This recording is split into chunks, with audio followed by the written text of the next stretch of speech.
Hermanos, qué bonito ha estado todo. Qué hermoso es cuando una iglesia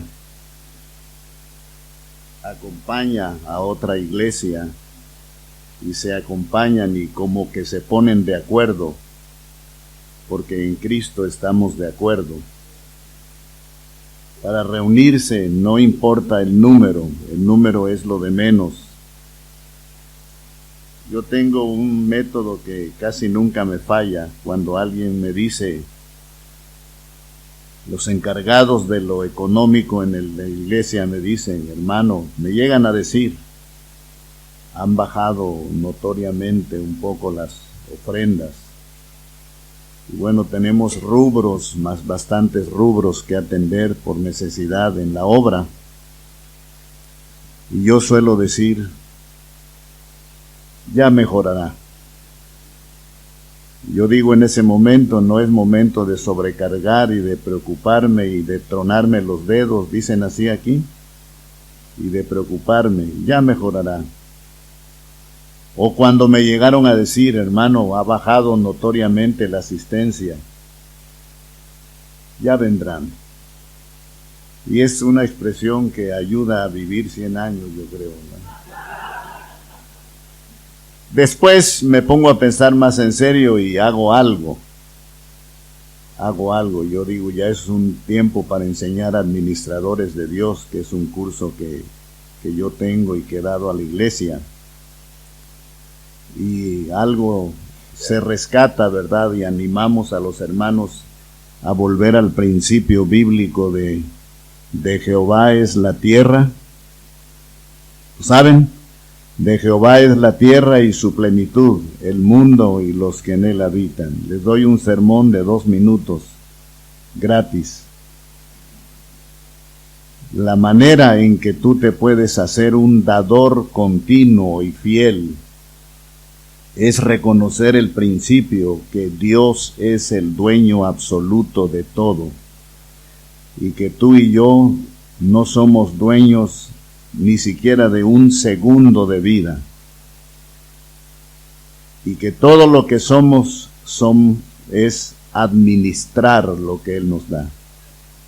Yo sé que los pastores lo saben perfectamente y debemos enseñar la clave en Betel para que todas las necesidades estén resueltas continuamente, y mirando hacia atrás hemos visto todo lo que Dios ha querido hacer con nosotros por su gracia. Recuerdo que la etapa más difícil fue enseñar. Así comenzó nuestro ministerio hace 27 años en Betel, con un curso de mayordomía.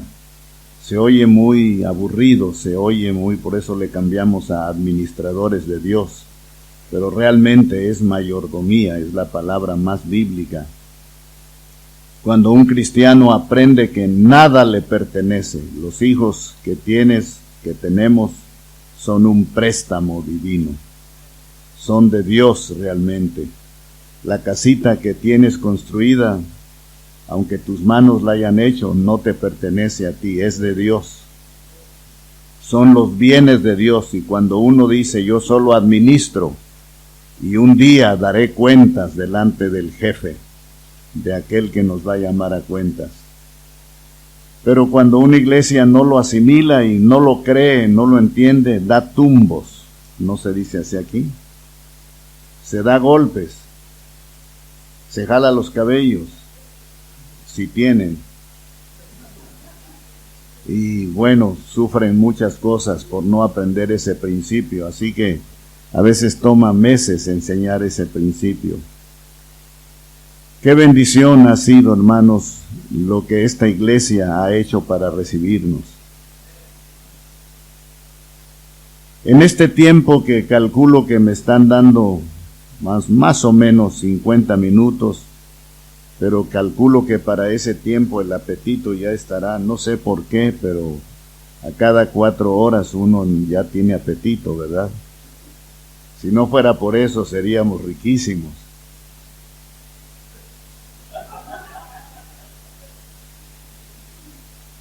En este tiempo he decidido hacer aparte de un mensaje, una especie de taller, a ver si funciona.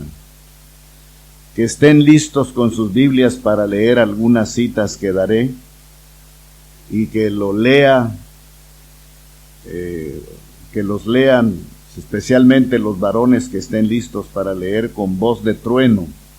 Así decimos en México cuando queremos que un hermano lea fuerte, y decimos: alguien con voz de trueno, por favor, lea. A veces toca que un hermano sale y lee lo que le tocó y dice: el Señor dice en su palabra. Bueno, es cuestión de timbre de voz. Y uno quiere trueno, a veces sale un relámpago nada más.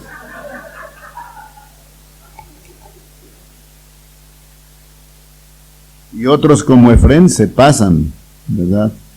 Cuando saluda Efrén, no se acerca al micrófono porque no lo necesita, ¿verdad? Pero cuando saluda el micrófono: buenos días, hermanos. Y todo el mundo derechito, ¿verdad? Tipo militar. Y vamos a hacer una especie de taller, y voy a estar checando el reloj para no abusar de su tiempo. Yo tengo la hora mexicana, que son 11:45. Siempre lo traigo adelantado para no llegar tarde, y siempre llego tarde. En el nombre del Señor. Una de las experiencias más significativas en mi ministerio, les hablé de un libro que estoy escribiendo, que mi esposa está inmersa en esto porque ella fue mi primera editora, que empezó a corregir los manuscritos. Ella no lo va a decir, pero yo lo puedo decir. Su gramática es excelente, su ortografía es excelente. Yo me enamoré de ella, y en segundo y tercer lugar me enamoré de su manera de escribir, y ahí yo perdí puntos con ella, porque yo no escribo como ella escribe. Y en ese libro narro muchas cosas de nuestro ministerio, y esto que van a escuchar en este momento, en algún momento, en alguna página de ese libro va a venir. El libro se va a llamar Si yo les contara. Ya lo estoy anunciando por si algún día me toca pasar por aquí y traer unas cajas, no para regalarlos,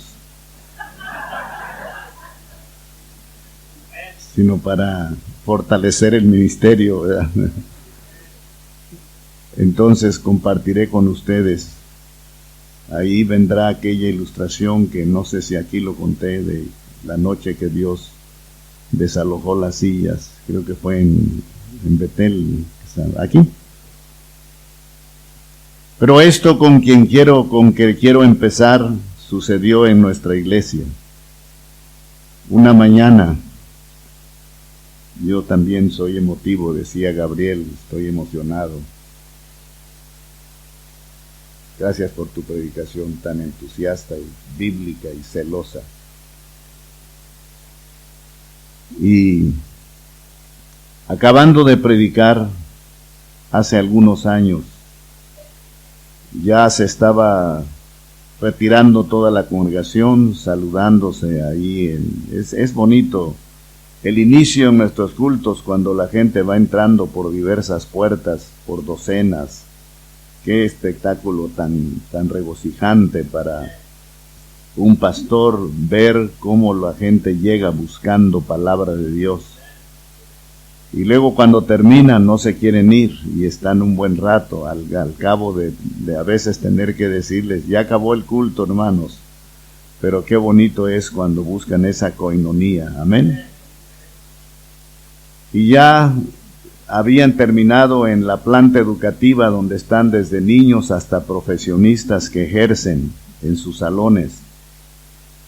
Nosotros tenemos puros matrimonios, los pastores, y una congregación aproximadamente de 600, 700, entre puras parejas de la iglesia, matrimonios más bien. Y luego la gente va por sus pequeños allá, y venía una abuela, hablando de abuelos, con su nieto. venían corriendito, y alcancé a oír que ella le dijo: Él es, hijo, Él es.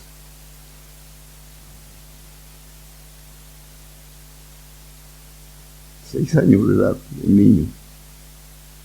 Y yo me pregunté por qué le decía Él es.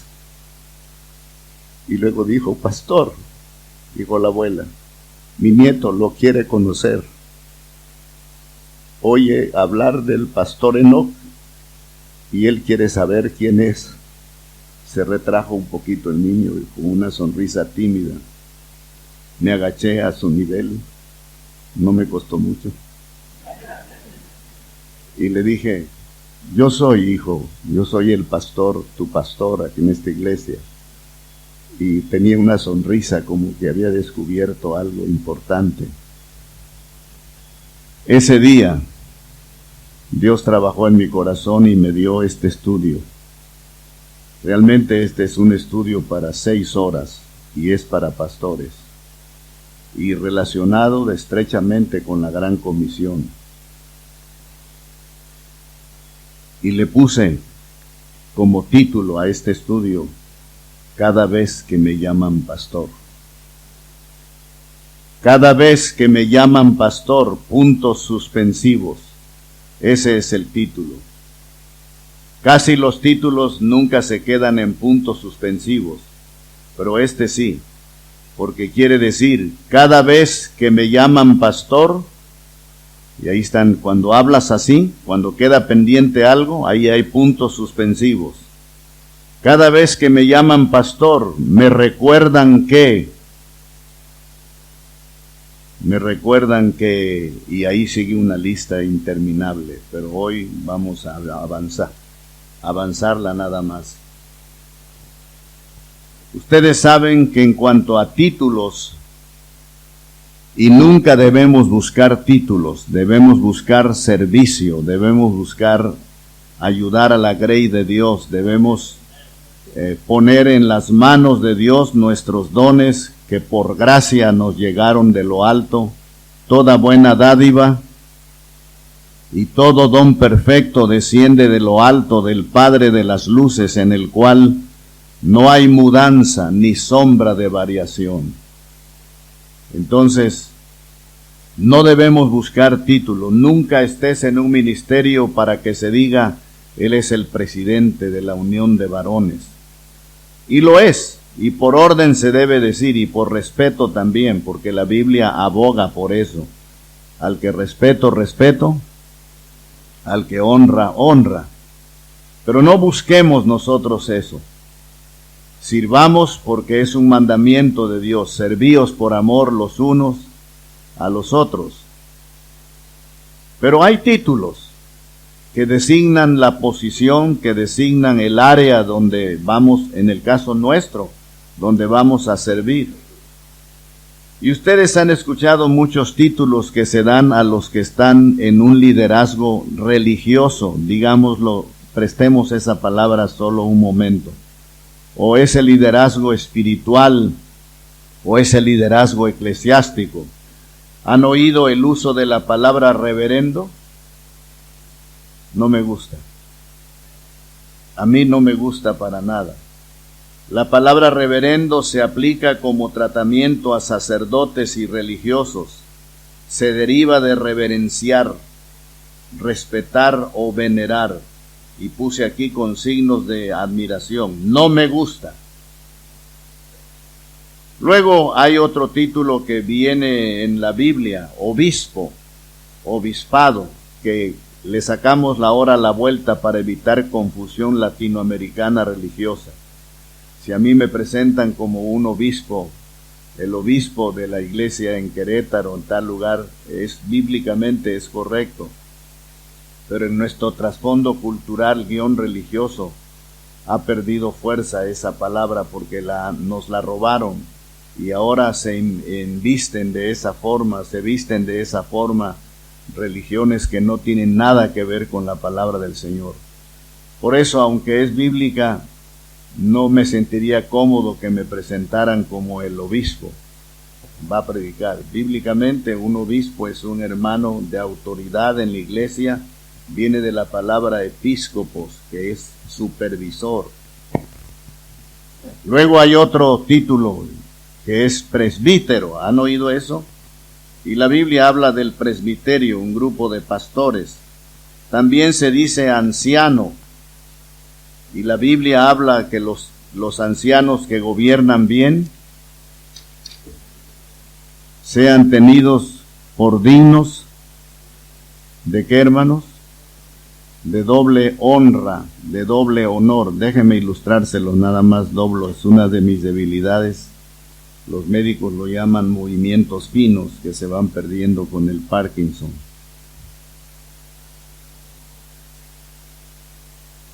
¿Cuál era el nombre?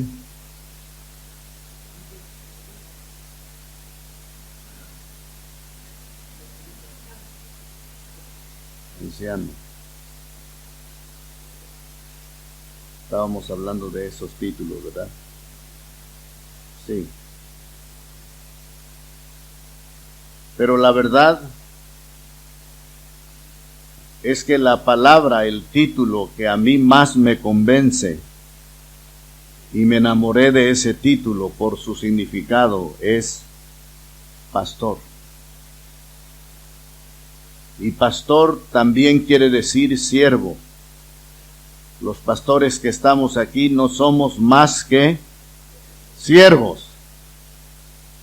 En cuestiones legales, cuando nos preguntan en cultos religiosos, que es un segmento de gobernación en México, en asuntos religiosos se llama ese segmento, nos preguntan quién es el ministro de culto de su iglesia. Son fulano y mengano de tal. Me están preguntando quién es el ministro religioso. Y esa palabra se oye rimbombante, ¿no? Se oye ministro. Es como hasta política. Pero la verdad es que ministro, ¿qué quiere decir? Ministrar, ¿qué cosa es? Servir. Servir. Las personas que se encargan de limpiar esas bancas cuando están bastante usadas, pasarles una franela o lo que usen, la escoba, el trapeador, o lo como se llame aquí, todo cambia con los países. En Brasil, una hermana que le arregló el cabello a mi esposa, tardamos en Brasil varios días por una invitación de un grupo precioso bautista. No sé cuántos pastores habían en esas reuniones, Stanis.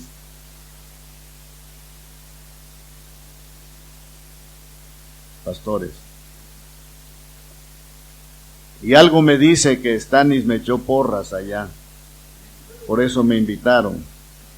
Yo no conocía a nadie más que a ti, en brasileiro, y de pronto me invitan para ir y dar unas conferencias en la reunión de pastores y en la iglesia, y él fue mi intérprete del español al portugués. ¿Por qué vino esto? Gracias. Y una hermana que hizo buena amistad con mi esposa y que sabía cortar el cabello, cuando ya le había cortado el cabello, pidió la escoba. Le dijo a su hija, tráeme la escoba para sacudir el cabello de la hermana. Y era un cepillo. Y luego cuando ya lo hizo y cayeron chinos, rizos en el piso, le dijo, ahora tráeme el cepillo para barrer. Y dijimos nosotros, todo es al revés aquí. Y si todo es al revés, ¿qué serás tú? ¿Ya no eres predicadora ya? ¿O sí eres, verdad? Total que ministro, aunque es correcta la palabra, tampoco me gusta que me lo digan. Hay un restaurante en Querétaro que el día que vayan a visitarnos, y si yo me entero con tiempo que van a ir, si no, no me agarran en la ciudad, me agarran en campaña, en Chihuahua o en Chiapas o en Zacatecas o en, ¿cómo se llama? Pungarícuaro,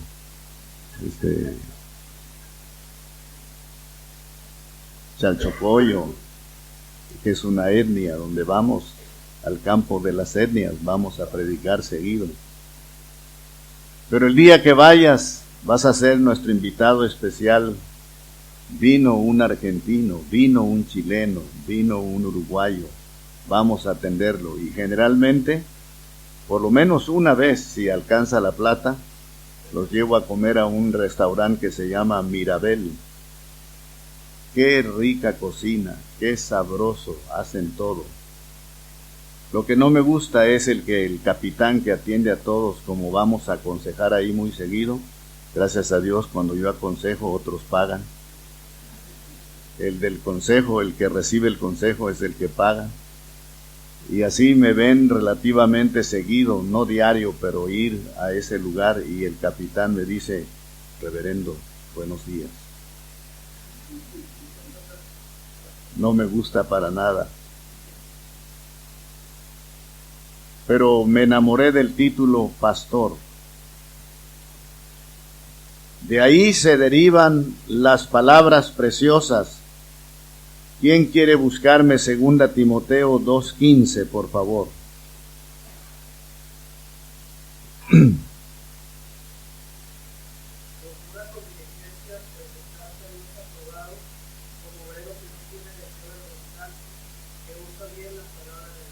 ¿Qué otro nombre se le da allí al pastor? Obrero, el que se pone el sombrero en el sol, el que toma la pala. Si cosas que menciono no le hayan sentido, es que así le llamamos en México.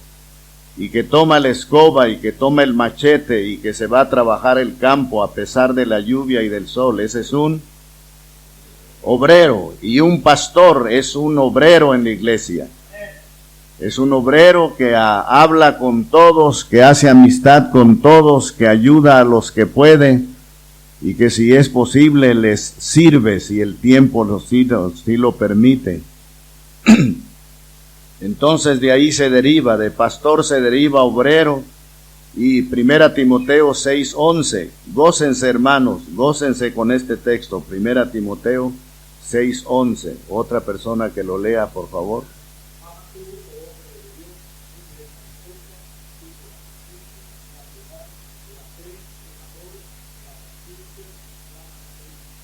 ¿Cómo se le llama ahí al pastor?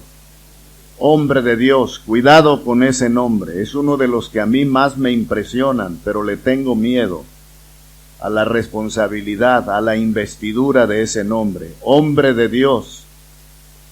Para ser un hombre de Dios ya veremos lo que se necesita. Llegaremos ahí prontito. 1 de Reyes 17:24. Le aplaudo a este texto. Y es uno de mis favoritos, no porque yo sea aludido allí, no. Y a propósito, no soy aludido allí en el sentido de que aquel hombre era aludido. Pero miren lo que dice 1 de Reyes 17:24. Si chocan las voces, no se preocupen, que siga leyendo el que empezó un segundo antes.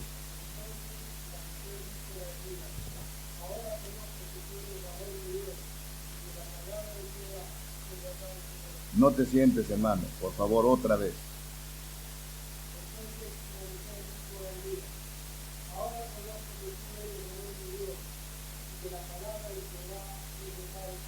Gracias. Cuando Elías sanó al hijo de la viuda que estaba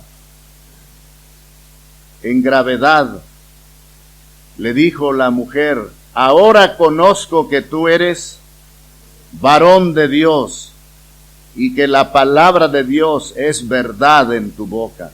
¿Qué tal?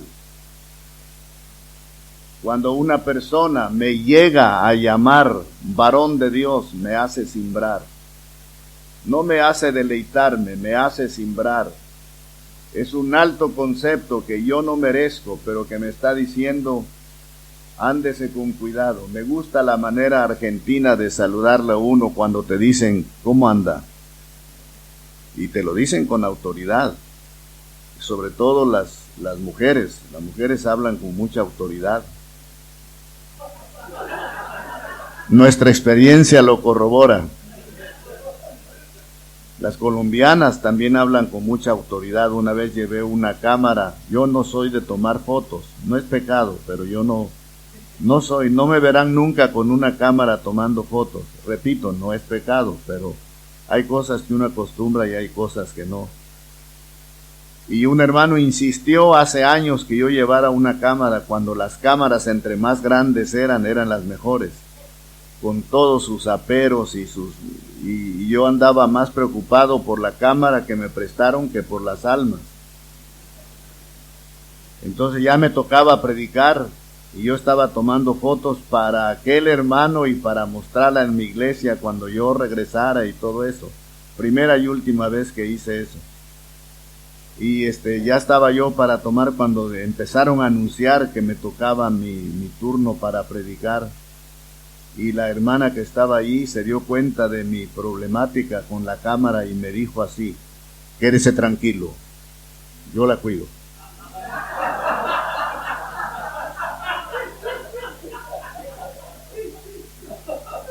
Y yo dije, ni en mi casa.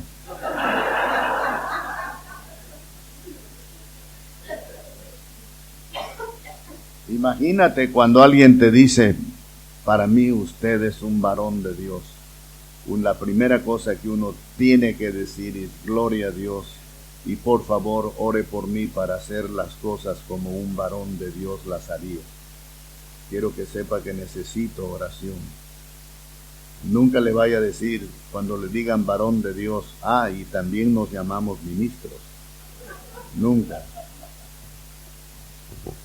Cuando me llaman pastor, el título de este tema, no estoy comenzando, no se preocupen, se llama Cuando me llaman pastor. ¿Por qué? O cada vez que me llaman pastor, aquí viene lo bueno para mí, empezando conmigo, aquí viene lo bueno. Cada vez que me llaman pastor, me hacen ver que, aquí empiezan los puntos romanos. Cada vez que me llaman pastor, como aquel pequeñito, como la abuela le dijo, hijo, él es el pastor de que tanto te hemos hablado, él es el pastor. Y cuando me di cuenta que un pequeñín de 6 años me quería conocer, me brotó un respeto por los poros para con ese niño. Lo abracé y le dije, yo soy tu pastor y un día vas a crecer y te voy a poder ministrar y servir como yo pueda hacerlo. Desde entonces cobró ese nombre más fuerza. Cada vez que me llaman pastor, me hacen ver que, o me recuerdan que, número 1 romano, voy a decirlo todo en conjunto, cada vez que me llaman pastor, me hacen ver que soy llamado. Número 1, que soy llamado. Si tú te llamas pastor, recuerda cada vez que te digan, Pastor Yáñez, cada vez que te digan, Pastor Sepúlveda, cada vez que te digan, Pastor González, cada vez que te digan, Pastor Self, cada vez que te digan, Pastor Gutiérrez, cada vez que te digan, te van a recordar en primer lugar que eres llamado. Eso sí, no eres cualquier persona. Eres alguien que sirve al Rey de Reyes y Señor de Señores. Es alguien que sirve a la congregación del Señor, a la iglesia de Cristo. No es tu iglesia, es la iglesia de Cristo. Y tú estás para ser un sirviente en esa iglesia. Así que me recuerdan que soy llamado. Gálatas 1, 15 y 16, parte de nuestro taller.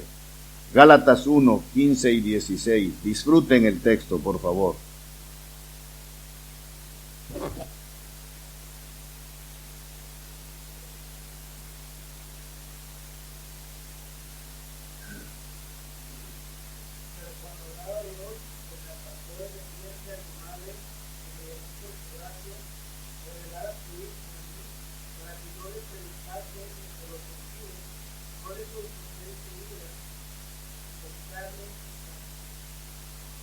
Hubo una palabra al principio que no quedó muy clara y la voy a remarcar, pero cuando agradó a Dios que me apartó, como dice, desde el vientre de mi madre. Cada vez que me llaman pastor me hacen ver que soy llamado para el ministerio. Déjenme citarles yo uno. Primera Timoteo, anótenlo. Primera Timoteo 1, 12 al 16, pero no lo vamos a leer todo. Escuchen. Doy gracias al que me fortaleció, a Cristo Jesús nuestro Señor, porque me tuvo por fiel, poniéndome en el ministerio, habiendo yo sido antes blasfemo, perseguidor e injuriador. ¿Se acuerdan de ese texto, hermano? Yo me lo sé de memoria, síganme. Doy gracias al que me fortaleció, a Cristo Jesús nuestro Señor, porque me tuvo por fiel, poniéndome. ¿Quién te puso en el ministerio?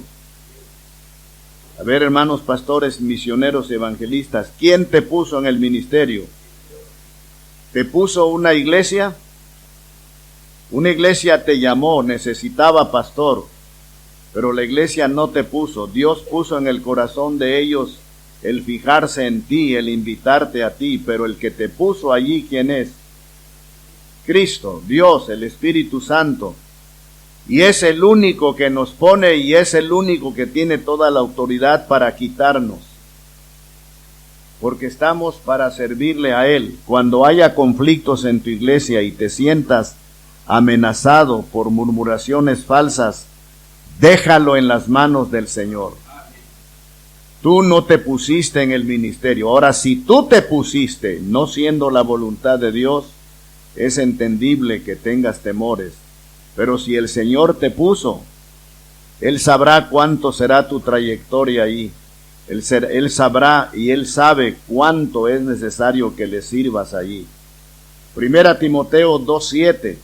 Anoten la cita. Estamos todavía, me recuerdan que soy llamado. Primera Timoteo 2:7, aceleremos, dice: para esto yo fui constituido predicador y apóstol. Predicador y apóstol. Es otro texto que confirma nuestro llamado. Ahora este lo vamos a buscar todos. Primera Corintios 9, 16 y 17. Todos, por favor. Les doy unos segundos. Primera Corintios 9, 16 y 17. ¿Están listos? ¿Qué dice? Con voz de trueno, por favor. ¿Qué dice? Pues si anuncio el evangelio,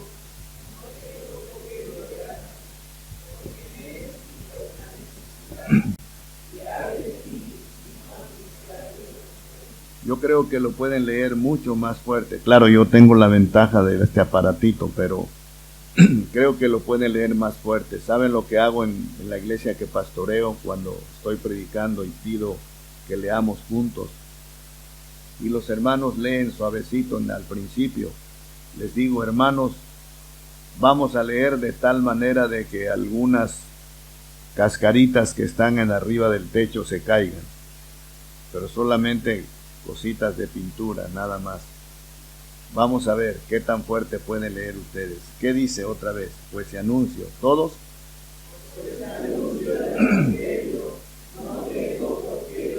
¿Por qué? Y soy, sí.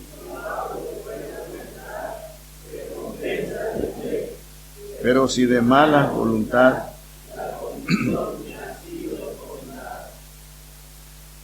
y el último texto bajo este punto, soy llamado, es Hechos 26, 16. Anótenlo, ahí va el texto. Pero levántate y ponte sobre tus pies, porque para esto te he aparecido a ti, para ponerte por ministro y testigo de las cosas que has visto y de aquellas en que me apareceré a ti. Todos estos textos confirman que, hermanos. Ahora, ayúdenme a retomar el título. Cada vez que me llaman pastor, me recuerdan que soy llamado. Número 2. Cada vez que me llaman pastor, me recuerdan que debo ser responsable. Cada vez que me llaman pastor, cuando escuches, Pastor Espinosa, cuando escuches, Pastor Gutiérrez, cuando escuches, Pastor Orozco, ¿sí está? Ah, ya está. Cada vez que escuches, Pastor Stanislao Vilas Boas, cada vez que te escuchen decir esto, te están recordando que debes ser responsable. 1 Corintios 9:17, aquí va otra ayudita. 1 Corintios 9:17, por lo cual, si lo hago de buena voluntad, recompensa tendré, pero si de mala voluntad, la comisión me ha sido encomendada. Y uno que me encanta, hermanos, y me hace hasta llorar, pero me aguantaré hoy. Ezequiel 3:17 y 18. Hijo de hombre, yo te he puesto por atalaya a la casa de Israel. Oirás pues tú la palabra de mi boca, y los amonestarás de mi parte. Cuando yo dijere al impío, miren cómo habla Dios. Cuando yo dijere al impío, ¿qué? Pero ¿cómo lo diría Dios? De cierto morirás. Hermanos, cuando Dios habla así, nada puede atajarlo. Cuando Dios tiene un veredicto así, solo la gracia de Cristo puede interponerse. Cuando yo dijere al impío, de cierto morirás, y tú no le amonestares, ni le hablares, para que el impío sea percibido de su mal camino, a fin de que viva. El impío, ¿qué dice? Morirá por su maldad, pero su sangre demandaré de tu mano. Qué tremendo. Eso me preocupa mucho. Ahora, yo soy evangelista por la gracia de Dios. Y he recorrido aproximadamente 400 congregaciones haciendo campañas, y un total como de 680 campañas, algunas de una semana, otras de 15 días. En todo este trayecto de 50 años, miles de personas han conocido al Señor, pero eso es una gota de agua frente al océano de vida de 7.500 millones de habitantes. ¿Saben qué he hecho en mi ministerio? A ver si alcanzan a ver este dedo índice. He hecho esto en el mundo. Solo he rascado 1 centímetro cuadrado de la superficie. El trabajo es duro. El trabajo es desgastante. 2 veces he experimentado lo que se llama agotamiento, y en las 2 veces neurólogos, una neuróloga y un neurólogo me dijeron por separado, preguntándome en qué trabajaba y qué hacía y todo eso en el, ¿cómo se llama? Lo que registran los médicos de tu historia, tu diagnóstico, sí, todo eso, historia clínica y todo. Y la primera cosa que te dicen es, baje el 50% de su labor. Yo tengo una respuesta que no causa conflictos. Está bien.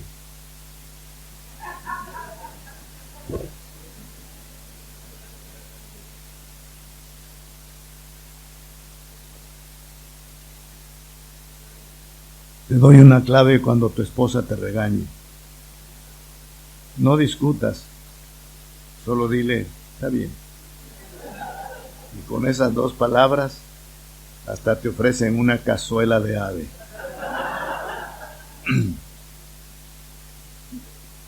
Y si dejas propina, te la ganas más. Si no, pregúntenle a mi esposa.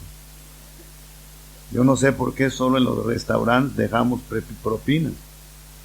O aquí no se deja propina. Sí se deja también, ¿verdad? Yo conocí un pastor que su propina era 5 pesos mexicanos. Haya costado lo que costaba la comida, él dejaba 5 pesos. Me daba pena, entonces cuando ya nos íbamos, él se adelantaba, yo dejaba que se adelantara y sacaba otros 10 y los ponía. Me daba pena, porque era demasiado poquito. No estoy hablando de un pastor argentino ni chileno, por si acaso. Hay que saber dónde contar estas cosas.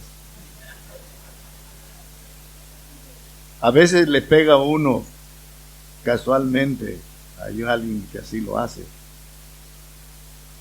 Pero eso no era importante.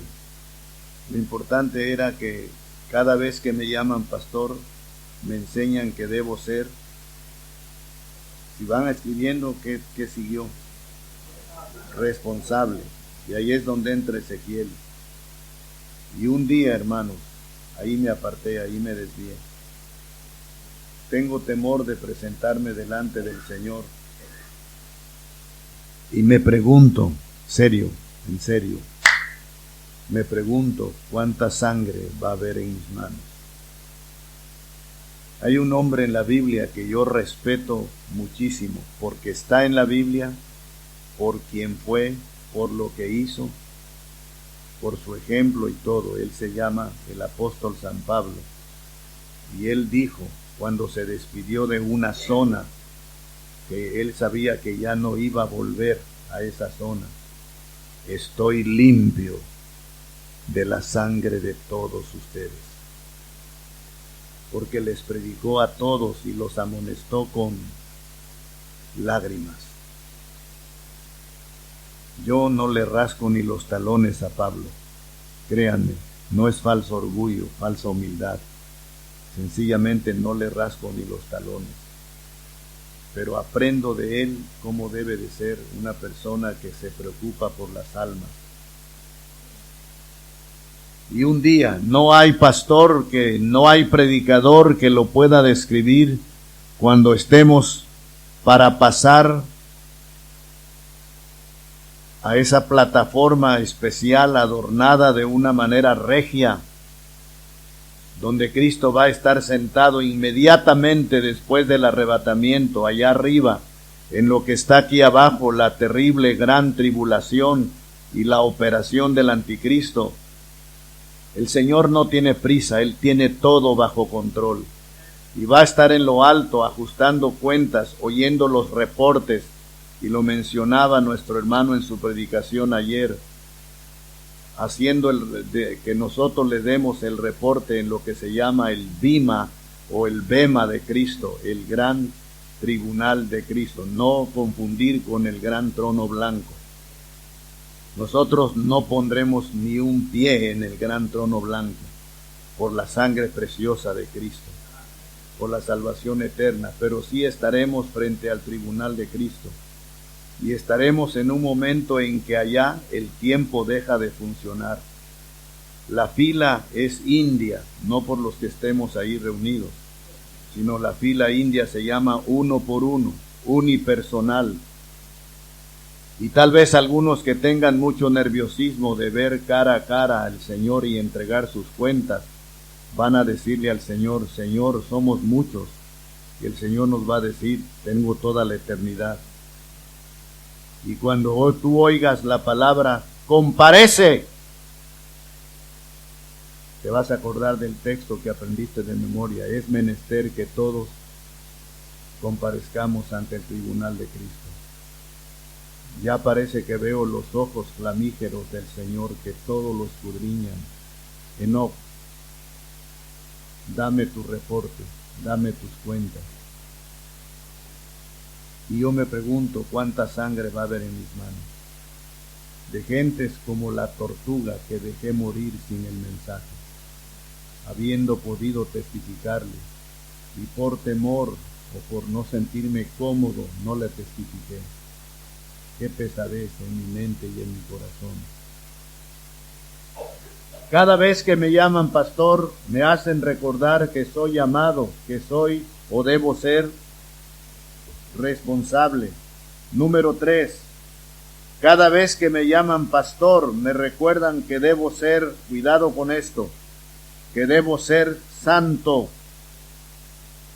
Cada vez que me llaman pastor, me recuerdan o comprendo o aprendo que debo ser santo.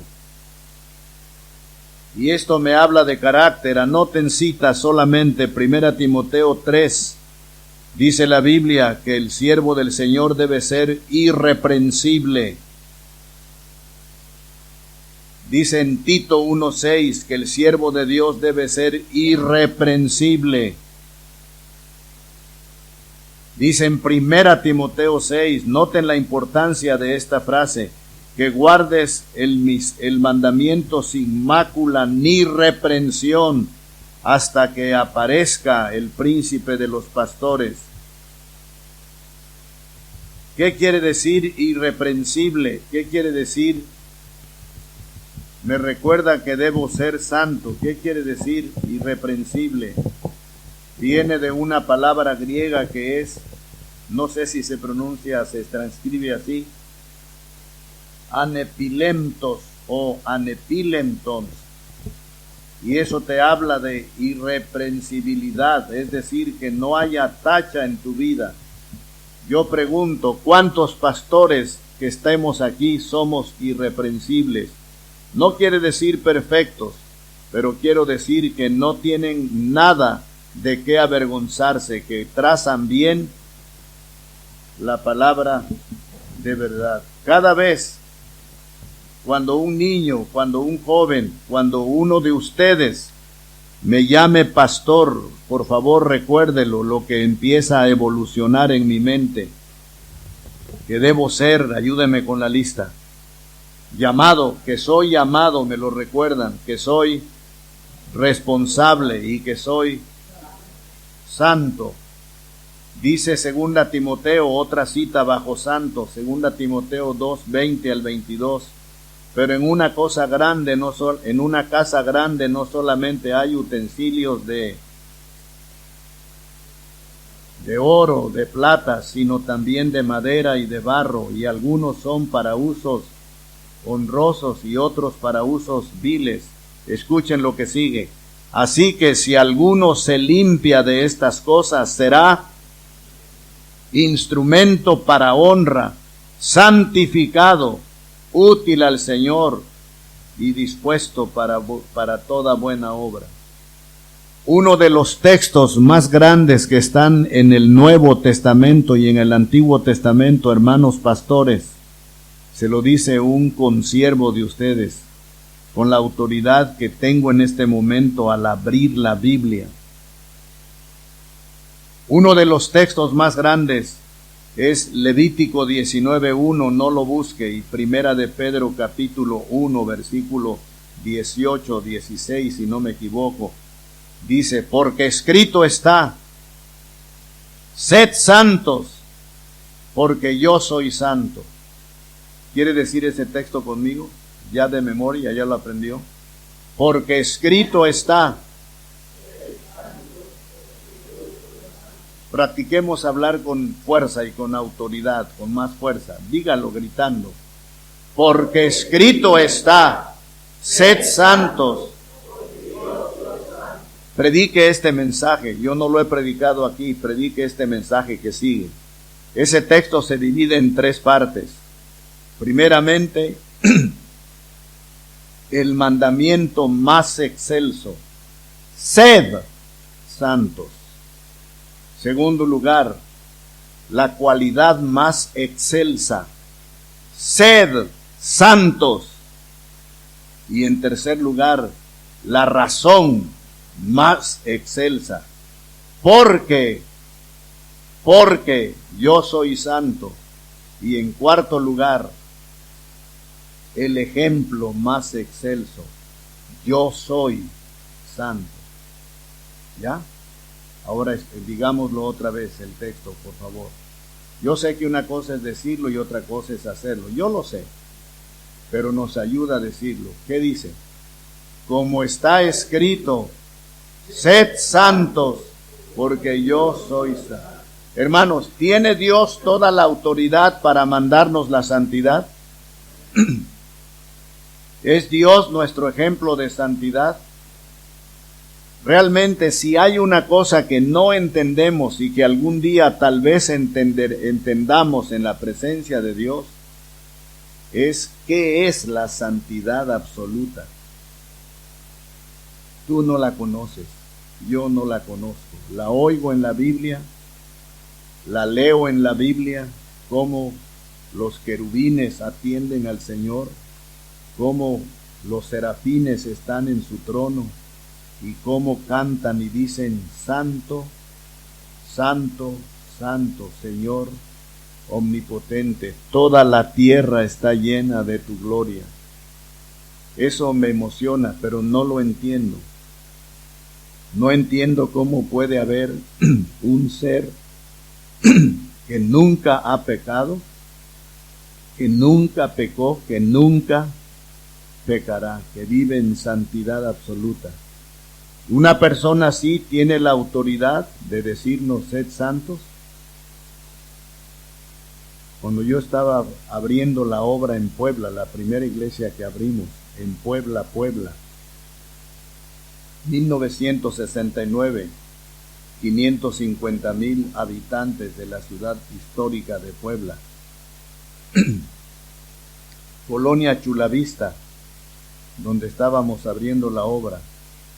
Calle 29 Poniente, donde las primeras almas vinieron a los pies de Cristo por la visitación puerta por puerta. Yo solo, todavía no me casaba. Después vino mi colaboradora.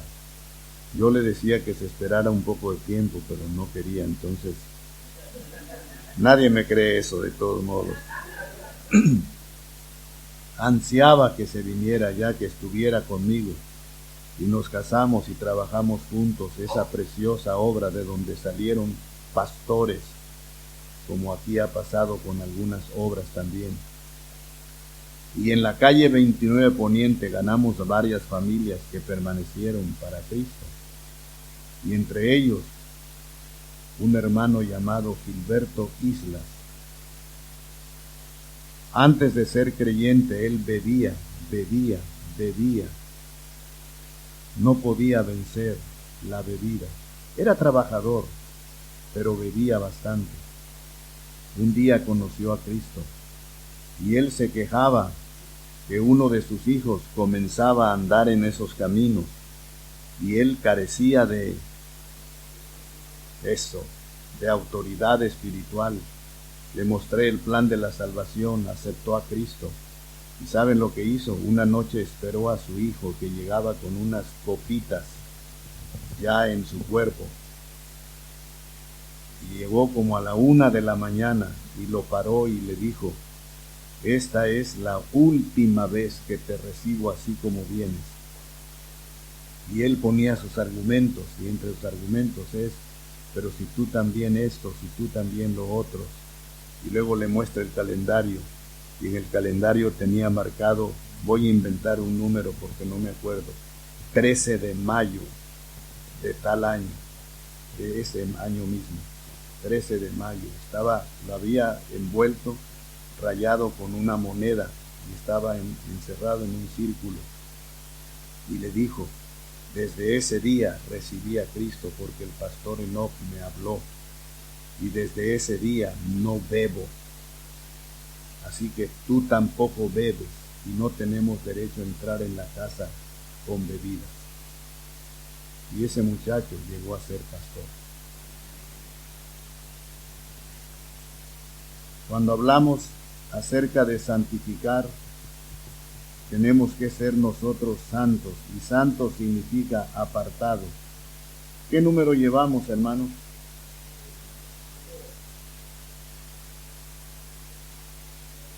Y si son curiosos, ¿cuánto tiempo llevamos? Díganme la verdad. Sea justo, no me dé por mi lado ni contra mi lado.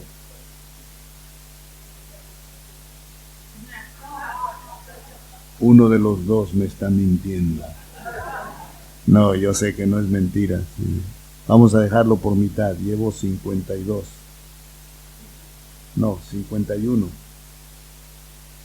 Y entre 45 y 48 llevo. Para hora y media, ¿cuánto me falta? No, unos minutos más. Cada vez que me llaman pastor, número 4, me recuerdan que debo ser portavoz de Dios y de su palabra. Todo lo que yo sentí en aquella mañana y lo escribí rapidito está aquí. Cada vez que me llaman pastor, me recuerdan que debo ser portavoz de Dios y de su palabra. Portavoz de Dios y de su palabra. Segunda Timoteo capítulo 4 versículos 1 al 3, te ahorro tiempo, te encarezco delante de Dios y del Señor Jesucristo, que juzgará a los vivos y a los muertos. ¿Qué dice? Que prediques la palabra. ¿Qué más dice? Que instes a tiempo y fuera de tiempo, redarguye, reprende, exhorta con toda paciencia y doctrina. ¿Lo tienen? Por favor, leamos del 1 al 3, segunda Timoteo 4 del 1 al 3, que se descarapele el techo. ¿Listos? ¿Qué dice?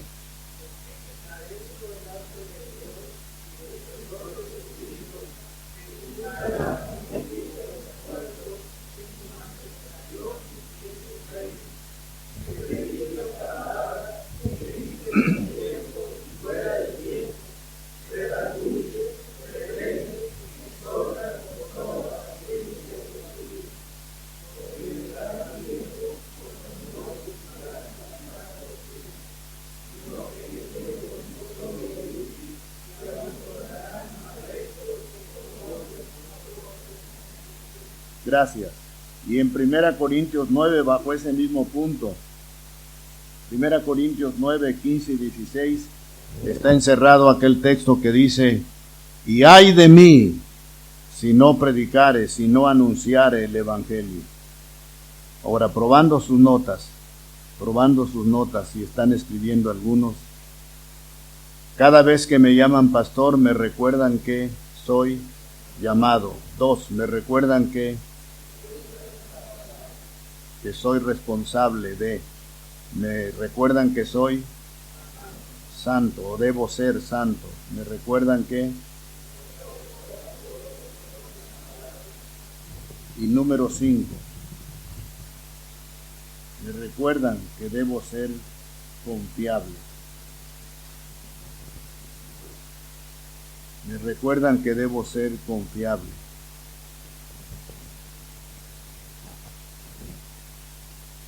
Mi esposa y yo, a través de estos últimos, para serle honestos, a través de estos últimos 25 años, antes no lo hacíamos, y si lo hacíamos, entrenábamos un poquito porque no teníamos la poca experiencia que ahora tenemos. Pero en estos últimos 25 años hemos hecho la consejería bíblica para matrimonios. No tenemos un lugar especial para eso, no nos proclamamos consejeros profesionales, no lo somos consejeros bíblicos. Y tenemos un lema, ella y yo, cuando nos toca aconsejar a un matrimonio entero y ellos piden que los dos estemos presentes y detectamos que hay problemas serios. Se detecta, se puede detectar por comentarios, por incidentes, por comportamientos y todo. Entonces llegamos al lugar de la cita, que generalmente para una plática seria es en mi oficinita, allí en la iglesia, en el templo. Cuando se construyó el nuevo templo hace años, siendo, me parece, en esos últimos años, diácono, nuestro hermano Efrén, jovencito, era el más joven de los diáconos, y por cierto, muy formal desde jovencito, quiero decir, porque todavía es joven. A propósito, va a correr la carrera, ¿cómo se llama, Efrén? Ya te metí en problemas, ¿cómo se llama la carrera?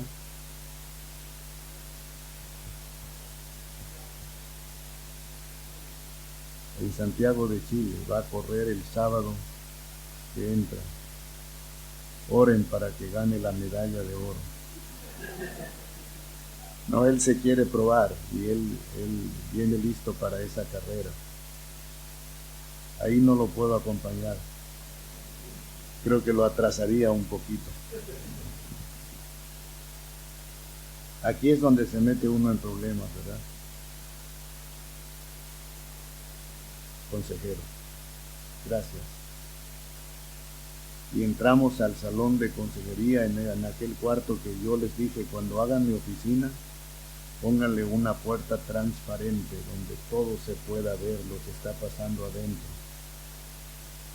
Donde haya un pasillo y donde la gente tenga libertad de pasar, y si quiere hablarme, toca la puerta, pero me ve, yo la veo, está mi escritorio, está la pareja que habla conmigo, o está una dama si es urgente algo en el día, en una hora donde hay gente laborando, etcétera. Ese es de ética para otra plática, en otro fundamentalismo, dentro de 10 años, si Dios lo permite. Al menos, así como va la curva de invitados, ya me di cuenta cuándo más o menos les va a tocar venir otra vez. Y miren, ya está la pareja delante de nosotros, detecto que el asunto es serio, puedo ver lágrimas asomándose ya en cualquiera de ese par de ojos, de cualquiera de los dos. Se aprende con el tiempo. Y les decimos esto, hermanos, no sabemos exactamente cuál es la problemática o la necesidad, pero sea cual fuere, queremos decirles esto. Esperamos en Dios poder ayudar. Si no podemos ayudar mucho, si no se resuelve la cuestión, hay dos cosas que les ofrecemos hacer.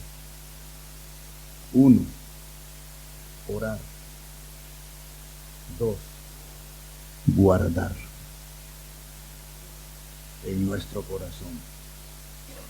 Si no podemos ayudar para que se resuelva, podemos ayudar mucho orando por ustedes para que esto se resuelva, y guardando, se resolviera o no, llevándonos aquello a la tumba misma. Esa es una de las problemáticas que pueden enfrentar los consejeros en el campo si no se cuidan. Me recuerdan que debo ser confiable, aunque no se trata de confesiones religiosas. Dice Tito 3:2, que a nadie difamen. Todo lo que un pastor debe recordar en nivel de consejería es que la gente quiere ser oída, y lo dijo uno de nuestros pastores, lo dijo de una manera excelente, de varios que han sido, ya no recuerdo quién de todos, ustedes lo van a recordar quién lo dijo, pero es importante que cuando alguien guarda, nos entrega algo muy delicado, eso no debe diseminarse, no se le debe fallar. Si tú le fallas a una persona diseminando el problema, jamás volverá a confiar en ti. Y el último que quiero tocar, son como 12, pero este es el último que quiero tocar, esta vez. Queda pendiente y a lo mejor después lo traemos en disco.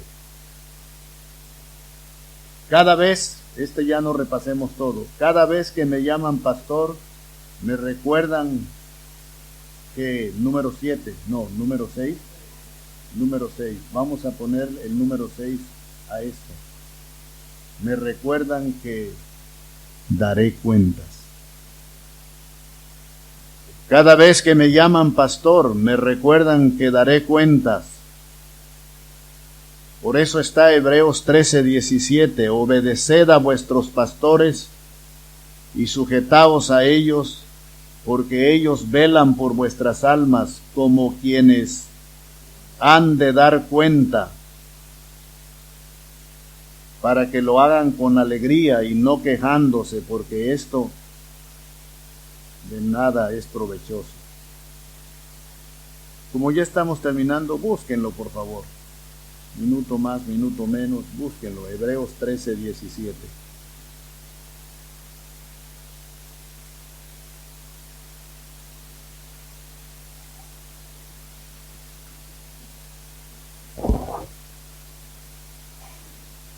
¿Listos? Conmigo, por favorcito. Hebreos 13:17. ¿Qué dice?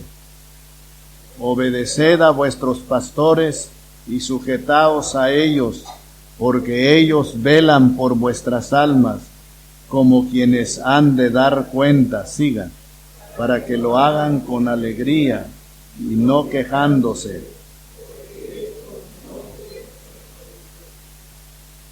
Algunos se preguntará, ¿de qué daremos cuenta los pastores, los líderes cristianos que estamos aquí, líderes de iglesias, guías de iglesias? ¿De qué daremos cuenta? Aquí va una lista y con eso termino. Daré cuentas. Como estoy hablando de mí por aquella experiencia, yo lo diré así. Cada vez que me llaman pastor, me recuerdan que daré cuentas. Hebreos 13:17. Daré cuentas de mis motivaciones. ¿Por qué estoy en el pastorado? Daré cuenta de mis motivaciones. 2. Daré cuenta de mi manejo del tiempo. Cómo utilicé mi tiempo como pastor. Daré cuentas de mi liderazgo, si Dios me lo dio o yo lo tomé por la fuerza. Número 4. Daré cuenta de mi mayordomía financiera. La Biblia dice, todo es tuyo, Señor, y de lo recibido de tu mano te damos. Número 5. Daré cuenta de mis dones. Y luego puse entre signos de interrogación, mis, realmente son los dones de Dios que Él me ha prestado. Yo sé muy bien, y no es vanagloria, es responsabilidad. Dios me dio el don de predicar, Dios me dio el don de hacer campañas evangelísticas, Dios me dio el don del canto. No soy un profesional, pero me defiendo. Y te puedo cantar un coro que me enseñó mi mamá cuando yo tenía 5 años de edad. ¿Te lo canto? Cuál lirio ha de ser mi corazoncito, tan blanco y tan puro como un pajarito, tan blanco, así le decía mi mami, tan blanco, tan puro, gozoso así, alabando a Dios por su amor para mí. Y al final puedes decir, tan, tan.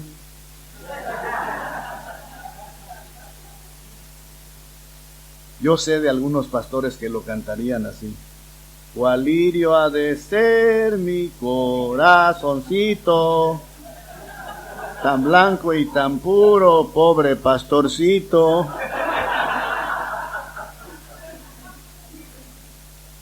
Hay dones que Dios no quiso darnos. Entonces hay que orar por los que los tienen. Cuando alguien pase a cantar y cante maravilloso, digamos, bendito sea Dios. Subiendo a lo alto llevó cautiva la cautividad y dio dones a los hombres. Cuando yo escucho a mis hijas, a Elda y a Lois, cantar juntas o cantar por separado, yo siempre lloro y le digo al Señor, gracias por haberles concedido ese talento, ese don. Y aquí nadie canta malas rancheras. Es lo que decimos en México cuando decimos, hay tan buenos cantantes en estas iglesias como en México. Así que vamos a dar cuentas, daremos cuentas. Mis motivaciones, ¿qué más? Mi manejo del tiempo, mi liderazgo, mayordomía financiera, mis dones.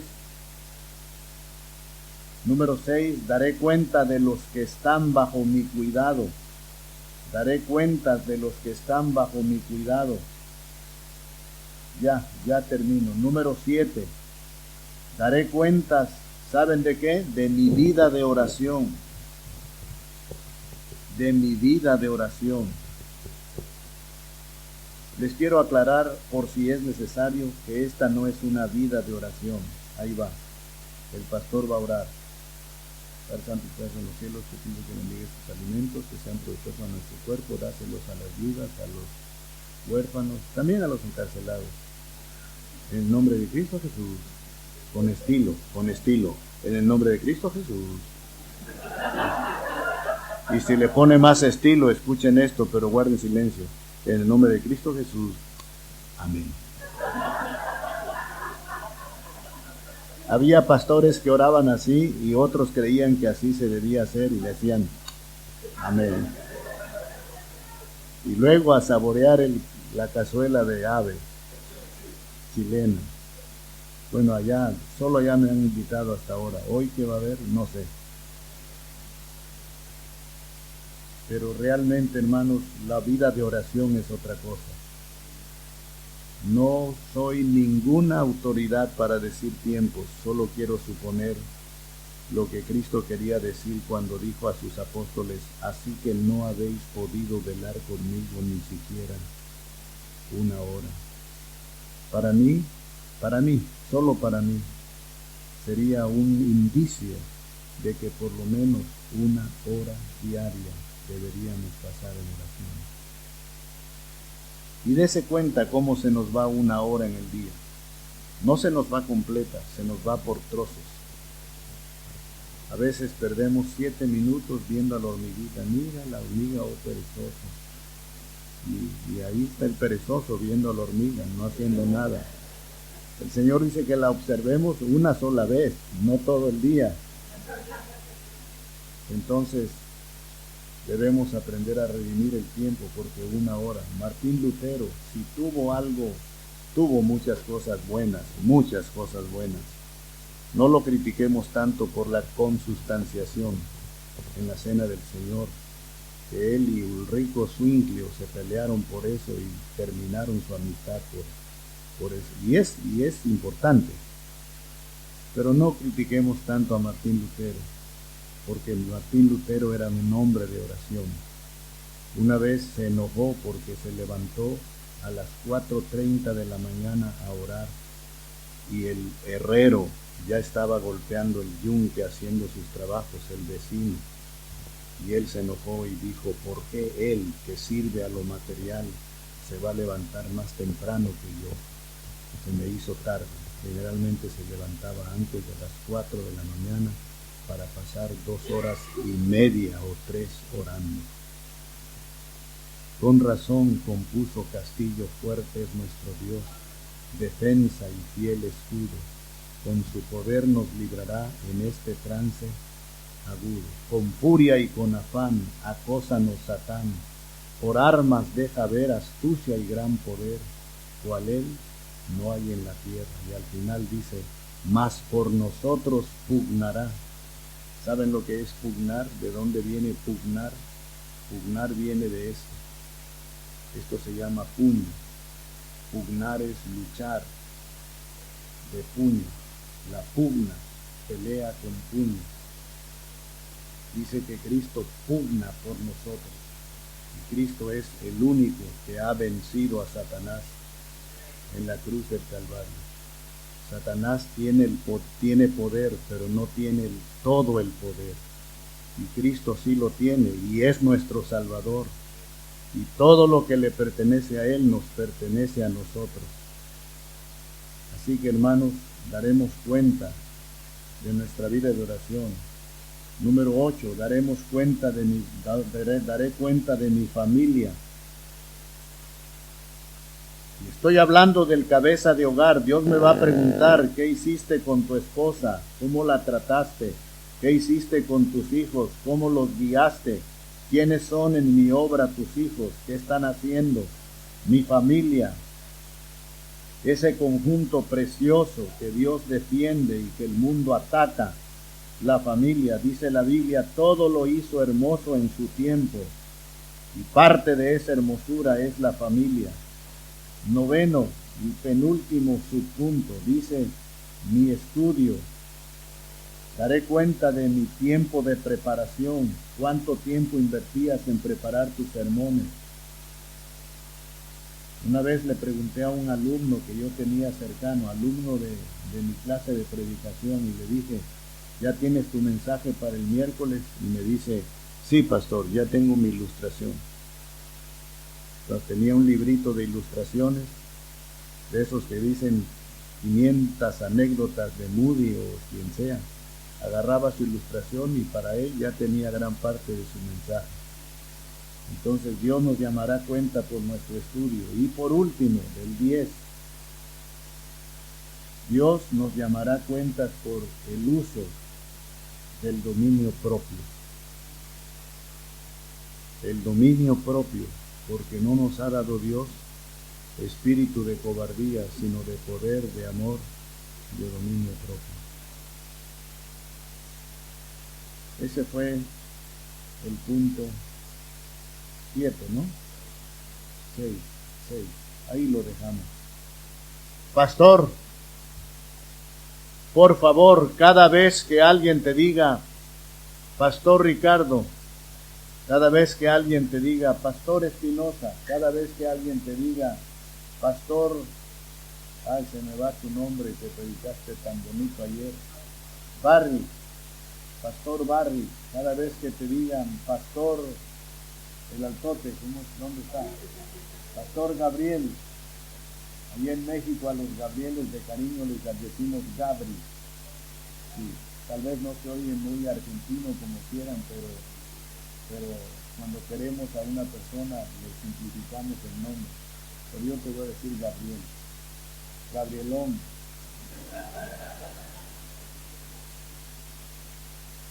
Cada vez que te llamen pastor, cada vez que te llamen pastor, hermano que viniste como misionero de México aquí a la Argentina, ¿verdad? Isaac, Pastor Isaac, cuando te digan eso, siempre, por favor, recuerda cada uno de estos puntos que pudimos tratar. El recordar eso no nos soluciona los problemas, pero nos hace pensar. Me está llamando pastor. Y es un título que me queda muy grande. Y al decir eso, me estoy acordando de algo importante que sucedió con unas palabras de mi hijo que habló mi hijo actualmente es el presidente del Compañerismo Bautista Nacional Bíblico de México. Ya tiene 2, 3 años que fue nombrado y lo han, ¿cómo se dice? Lo han reelegido. Y está haciendo, a mi juicio, un trabajo excelente. Y ha tenido que enfrentar casos de disciplina en la obra misionera, con normas de los estatutos de nuestro compañerismo nacional que lo componen como 300 congregaciones. Y él estaba hablando de su juventud, cuando él quería ser pastor, y dijo estas palabras que me dejaron mal parado. A mí me dejaron así, tambaleante de emoción, cuando él dijo, en aquel tiempo yo me di cuenta que me iba a ser difícil llenar los zapatos de mi papá.